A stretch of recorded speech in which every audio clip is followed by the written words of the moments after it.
आप याद रखिए, आप कहीं भी हो, रिटायर्ड हो, कुछ भी हो, ठीक है, हम आपको ढूंढ के निकालेंगे। राहुल गांधी जी, मैं अभी शब्द इस्तेमाल नहीं करना चाहता हूं।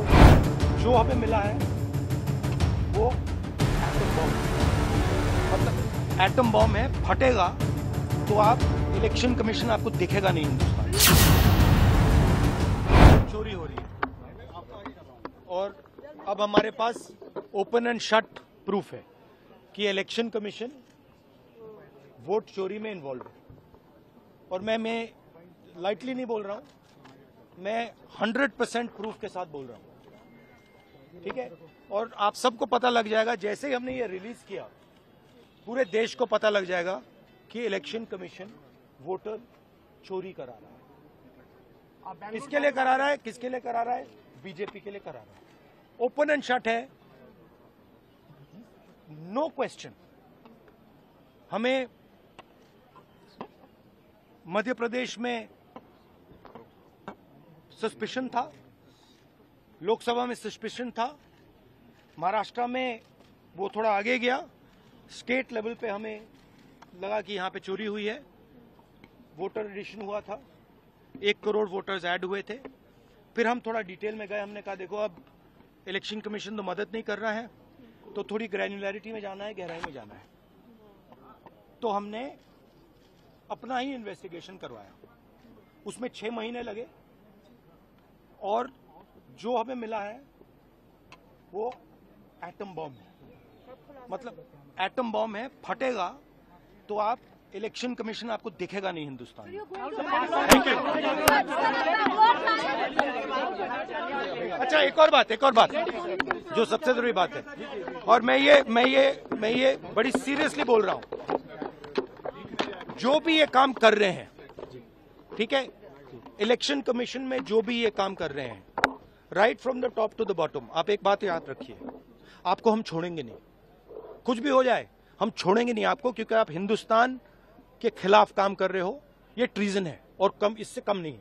तो आप याद रखिए, आप कहीं भी हो, रिटायर्ड हो, कुछ भी हो, ठीक है, हम आपको ढूंढ के निकालेंगे। देखो, राहुल गांधी ने बार बार संवैधानिक संस्थाओं को धमकी दिया है, ये पहली बार नहीं है। 2014 में मोदी जी के नेतृत्व में प्रचंड बहुमत जीत के हम कैसे आए? तो हमारा सरकार तो नहीं था। तो इस बीच में कई स्टेट्स का इलेक्शन हुए हैं, कई स्टेट से उनके गठबंधन वाला जीतते हैं, कई स्टेट से जो एनडीए वाले जीतते हैं। तो वो कैसे जीते फिर?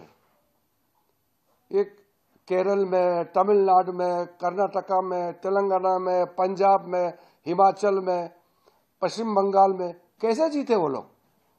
क्या बात करते हैं? वो जब जीतते हैं तो सब कुछ चंगा है, और जब हार जाते हैं तो वो इलेक्शन कमीशन के सर पे वो लोग फोड़ देते हैं।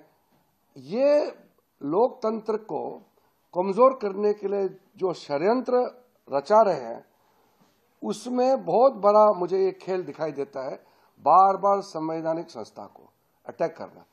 जुडिशरी में जब उनके पक्ष में निर्णय नहीं होता है तो खुलेआम वो कहते हैं कि वो सुप्रीम कोर्ट को विश्वास करना छोड़ दिया बोलता है। अब जब इसका पक्ष में निर्णय नहीं आता है चुनाव, फिर बोलता है कि इलेक्शन कमीशन जो है चोरी करता है।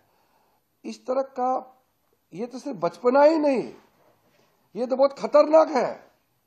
संवैधानिक व्यवस्था को चैलेंज करना, मतलब डिसक्रेडिट करने के लिए चुने हुए सरकार को, संवैधानिक संस्था को डिसक्रेडिट करने के लिए मैलिशियस कैंपेन जो चला रहा है, ये भारत के लोकतंत्र पर हमला है। राहुल गांधी जी, मैं अभी शब्द इस्तेमाल नहीं करना चाहता हूं, लेकिन जो उन्होंने वाक्य इस्तेमाल कर रहे हैं और देश के खिलाफ जो बोल रहे हैं, वो अब कांग्रेस पार्टी में भी और अपोजिशन पार्टी में भी कई लोग अब अंदर अंदर विरोध करने लग गया है, और कुछ लोग तो कहना शुरू कर दिया है कि राहुल गांधी बहुत खतरनाक खेल खेल रहा है, देश के विरुद्ध जो काम कर रहे हैं, देश का छवि को नुकसान पहुंचा रहा है, ये बहुत आगे जाके नुकसान होगा। वो नेता ना बने, देश के लोग राहुल गांधी को भरोसा नहीं करते, वो उनका बात है, हमारा से कोई लेना देना नहीं। लेकिन देश को नुकसान करना ये हम कैसे एक्सेप्ट करेंगे?